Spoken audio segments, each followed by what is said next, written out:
Hello everyone, good morning. Today we discussing about journal studies practice set number 70 और यहाँ आपको provide होते हैं 20 क्वेश्चन। एक क्वेश्चन मैं आपसे पूछता हूँ जिसका आंसर आपने कमेंट बॉक्स में कमेंट करना होता है। ये सभी क्वेश्चन आपके एलटी ग्रेड एग्जाम के लिए रेलेवेंट क्वेश्चन है। इन क्वेश्चनों के आपने नोट्स बनाने हैं और साथ के साथ इनको याद भी करना है। आप लोगों ने हमारे टेलीग्राम चैनल नेक्स्ट फेम को जरूर ज्वाइन कर लेना है ताकि आपको valuable and relevant notes provide हो सके। साथ ही हमारा टेलीग्राम ग्रुप फ्यूचर मेकर्स हमारा टेलीग्राम ग्रुप है। यहां पर 9:30 पर डेली बेसिस पर आपको क्विज कराए जाते हैं और क्विज की इंपॉर्टेंस आपसे बेहतर कोई नहीं जानता, तो आप लोगों ने क्विज जरूर देना है और इसको ज्वाइन कर लेंगे। आपको डिस्क्रिप्शन बॉक्स में लिंक मिल जाएगा। स्टार्ट करते हैं आज की क्लास को। फर्स्ट क्वेश्चन है, भारत की पहली महिला लोकसभा अध्यक्ष कौन थी?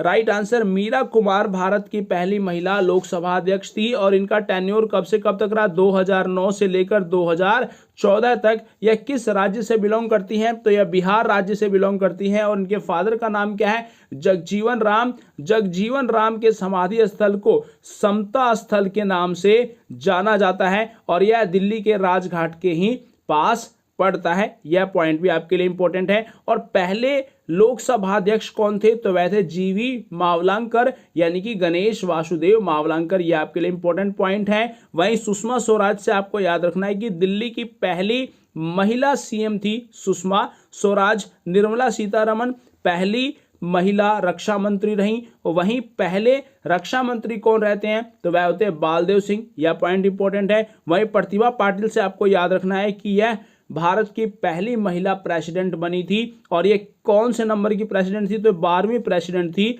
प्रतिभा पाटिल। वहीं पहले प्रेसिडेंट कौन थे? तो वह थे डॉक्टर राजेंद्र प्रसाद और प्रेजेंट टाइम पर प्रेसिडेंट कौन है? रामनाथ कोविंद, जो कि 14वें प्रेसिडेंट है भारत के। ये सभी इंपॉर्टेंट पॉइंट्स आपके लिए वेरी इंपॉर्टेंट है।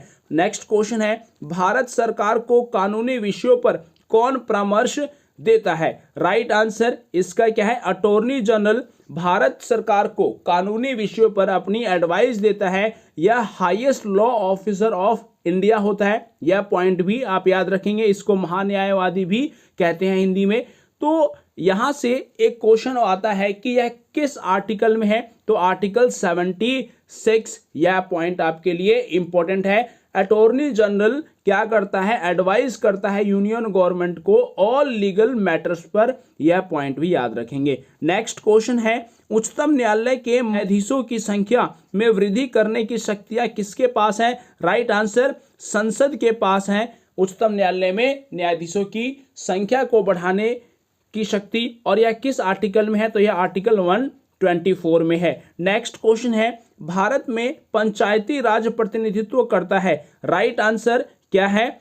उपयुक्त सभी शक्तियों का विकेंद्रीकरण, लोगों की हिस्सेदारी और सामुदायिक विकास। ये सभी पॉइंट्स इंपॉर्टेंट है। तो राइट आंसर क्या हो जाएगा? उपयुक्त सभी। और यह किस आर्टिकल में कहा गया है? तो यह आर्टिकल 40 में कहा गया है विलेज पंचायत के बारे में। और आर्टिकल 40 किस पार्ट में है? तो यह पार्ट 4 में है। और पार्ट 4 किससे संबंधित है? डीपीएसपी से संबंधित है पार्ट 4। और डीपीएसपी कहां से लिया गया है? तो यह आयरलैंड से लिया गया है। इसको भी आपने याद रखना है। वहीं पंचायती राज का उल्लेख किस पार्ट में मिलता है? यदि हम बात करें तो यह पार्ट 9 में इसका उल्लेख मिलता है। और किस आर्टिकल में है? तो 243 आर्टिकल में है। वहीं पंचायती राज सबसे पहले कहां लगाया गया था? तो यह राजस्थान के नागौर में लगाया गया 2 अक्टूबर 1959 को जवाहरलाल नेहरू के द्वारा। इसको आपने याद रखना है। और पंचायती राज के 3 स्तर होते हैं। यह पॉइंट भी इंपॉर्टेंट है। नेक्स्ट क्वेश्चन है, भारत में बैंकिंग प्रणाली में उच्चतम बैंक कौन सा है? Right answer reserve bank of India Bharat के बैंकिंग प्रणाली का उच्चतम बैंक होता है। और आरबीआई की स्टैब्लिशमेंट कब हुई थी? 1935 में आरबीआई की स्टैब्लिशमेंट हुई थी। और कोई भी बॉडी एस्टैब्लिश होती है उससे पहले एक एक्ट आता है। तो आरबीआई एक्ट कब आया था? 1934 में। आरबीआई नेशनलाइज कब होता है? 1949 में। ये तीनों पॉइंट्स आपके लिए इंपॉर्टेंट है। नेक्स्ट क्वेश्चन है, भारत छोड़ो आंदोलन कब शुरू किया गया? राइट आंसर 1942 में भारत छोड़ो आंदोलन की शुरुआत होती है। 8 अगस्त 1942 को बंबई के ग्वालियर टैंक मैदान से इसकी शुरुआत होती है। यहीं पर महात्मा गांधी ने नारा दिया था करो या मरो का, और कांग्रेस ने इसे 14 जुलाई 1942 को वर्धा के बैठक में मंजूरी दी थी। इस पॉइंट को भी आप याद रखेंगे। और यह किस समय आंदोलन चलाया गया, तो यह सेकेंड वर्ल्ड वॉर के समय चलाया जाता है। और सेकेंड वर्ल्ड वॉर कब से कब तक चला, 1939 से लेकर 1945 तक सेकेंड वर्ल्ड वॉर चलता है। और वर्ल्ड वॉर खत्म कैसे होता है, जब अमेरिका ने जापान के हिरोशिमा शहर पर 6 अगस्त 1945 को बम गिराया, यानी कि परमाणु बम। उस परमाणु बम के कारण यह युद्ध खत्म हो जाता है। और कौन सा बम था वो, लिटिल मैन, यह भी आपको याद रखना है। वहीं 9 अगस्त को अगेन अमेरिका ने जापान के नागासाकी शहर पर एक बम गिराया जिसका नाम क्या था, फैट मैन। इसको भी आपने याद रखना है। Little man and fat man दोनों परमाणु बम थे। नेक्स्ट क्वेश्चन है, इनमें से कौन बिहार के किसान आंदोलन के साथ जुड़े थे। राइट आंसर राजेंद्र प्रसाद का नाम अहम है यहाँ पर किसान आंदोलन को लेकर। वहीं आपको बिहार से एक क्वेश्चन और याद रखना है कि बिहार में ही हुआ था चंपारण सत्याग्रह, जो कि 1917 में हुआ, और महात्मा गांधी का यह पहला सत्याग्रह था। नेक्स्ट क्वेश्चन है, कौन सी बीमारी में कीटाणु के संपर्क में आने के बाद टीका दिया जाता है। राइट आंसर चेचक की बीमारी में संपर्क में आने के बाद 3 से 5 दिन के भीतर टीका लगाया जाता है। इसे वैरिसेला वैक्सीन भी कहते हैं। यह जो चिकन पॉक्स है यह किसके कारण होता है, तो वैरिसेला जोस्टर वायरस के कारण चिकन पॉक्स होता है। वहीं पोलियो की यदि हम बात करें तो पोलियो में पहले ही दवाई पिलाई जाती है, वैक्सीन दी जाती है, और खसरा भी है, रेबीज भी है, इन सभी में पहले ही दी जाती है। पोलियो से एक क्वेश्चन आपको याद रखना है कि इसके टीके की खोज किसने की थी, तो जोनास सॉल्क ने। वहीं रेबीज के टीके की खोज किसने की थी, तो लुइस पाश्चर ने। नेक्स्ट क्वेश्चन है, इनमें से कौन सा कठोरतम पदार्थ है। राइट आंसर हीरा सबसे कठोरतम पदार्थ है। और हीरा क्या है, कार्बन का एलोट्रोप होता है हीरा। वहीं आपको एक क्वेश्चन और याद रखना है हीरे से कि हीरे में आंतरिक परावर्तन के कारण चमक होती है। यह क्वेश्चन कई बार एग्जाम में पूछा गया है। नेक्स्ट क्वेश्चन है, कौन सा राज्य सबसे बड़ा कोयला उत्पादक राज्य है। राइट आंसर छत्तीसगढ़ राज्य भारत का सबसे ज्यादा कोयला उत्पादक राज्य है। और कोयला 4 प्रकार के होते हैं,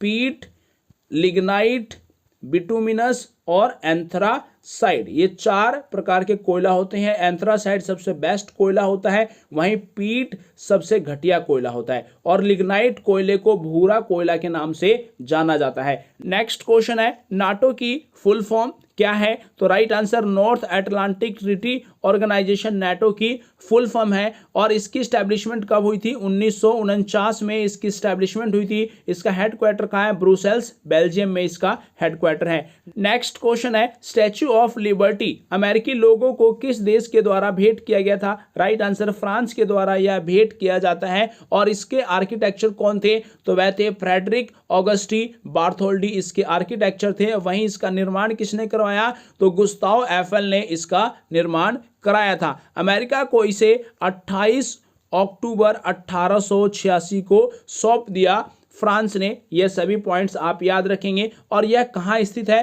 तो यह अमेरिका के न्यूयॉर्क सिटी के न्यूयॉर्क बंदरगाह के लिबर्टी आइलैंड पर स्थित है Statue of Liberty. Next question है, Korba super thermal power plant कहाँ स्थित है। राइट आंसर यह छत्तीसगढ़ में है, इस पॉइंट को याद रखेंगे। नेक्स्ट क्वेश्चन है, रोनाल्ड गैरोस किस ग्रैंड स्लैम से जुड़े हुए हैं। राइट आंसर फ्रेंच ओपन से जुड़े हुए हैं रोनाल्ड गैरोस। वहीं आपको एक क्वेश्चन याद रखना है कि एनुअल 4 ग्रैंड स्लैम टूर्नामेंट होते हैं टेनिस के, जिसमें Wimbledon, French open, USA open और ऑस्ट्रेलियन ओपन होता है। नेक्स्ट क्वेश्चन है, कंप्यूटर की भाषा में बस बीयू बस का क्या मतलब होता है। Right answer data channel. Next question है, दामोदर नदी कहां से निकलती है। राइट आंसर छोटा नागपुर से निकलती है दामोदर नदी। और यह किस राज्य में है, तो यह झारखंड राज्य में है। और यह पश्चिम बंगाल में जाकर हुगली नदी में गिर जाती है। यह पॉइंट भी आपके लिए इंपॉर्टेंट पॉइंट है। नेक्स्ट क्वेश्चन है, गुजरात में कच्छ का रण किस जंगली जीव के लिए प्रसिद्ध है? राइट आंसर, जंगली गधे के लिए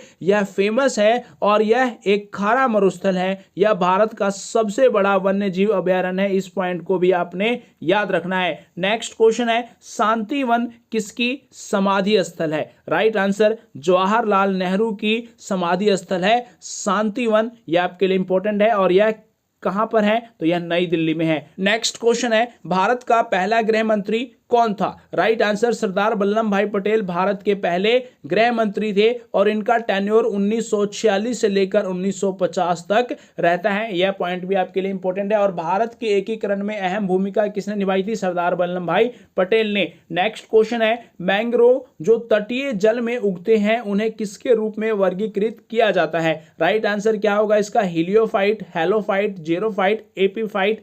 कमेंट बॉक्स में आपने कमेंट करना है। नेक्स्ट क्वेश्चन है, भारत के राज्य विधान पालिकाओं का उच्च सदन कौन सा है? राइट आंसर, विधान पालिका परिषद राज्य विधानसभाओं का उच्च सदन होता है। वहीं विधानसभा निम्न सदन के रूप में जाना जाता है। विधानसभा में पहुंचने के लिए एज कितनी चाहिए? 25 साल और विधान परिषद में एज चाहिए 30 साल। सिमिलर है पार्लियामेंट्री सिस्टम के तरीके से। पार्लियामेंट में लोकसभा की एज कितनी होती है? 25 और राज्यसभा की एज कितनी होती है? 30 साल। लोकसभा को निम्न सदन और राज्यसभा को उच्च सदन के रूप में जाना जाता है। वहीं आपको इंपॉर्टेंट क्वेश्चन यहां से याद रखना है कि किन किन राज्यों में विधान पालिका परिषद है। तो राइट आंसर KUMBAT आपको याद रखना है। के से कर्नाटक, उत्तर प्रदेश, महाराष्ट्र, बिहार, आंध्र प्रदेश और तेलंगाना, ये सभी राज्य हैं जहां पर विधान पालिका परिषद है। सो गाइज, ये थे आपके जनरल स्टडीज 70 के very important question. Hope so आपको समझ में आए होंगे। इन क्वेश्चनों के आपने नोट्स बनाने हैं और साथ के साथ इनको याद भी करना है। मिलते हैं आपसे नेक्स्ट क्लास में। तब तक अगर आपने हमारे चैनल को सब्सक्राइब नहीं किया है तो सब्सक्राइब जरूर कर ले और हमारे टेलीग्राम चैनल को जरूर ज्वाइन कर ले। Thank you.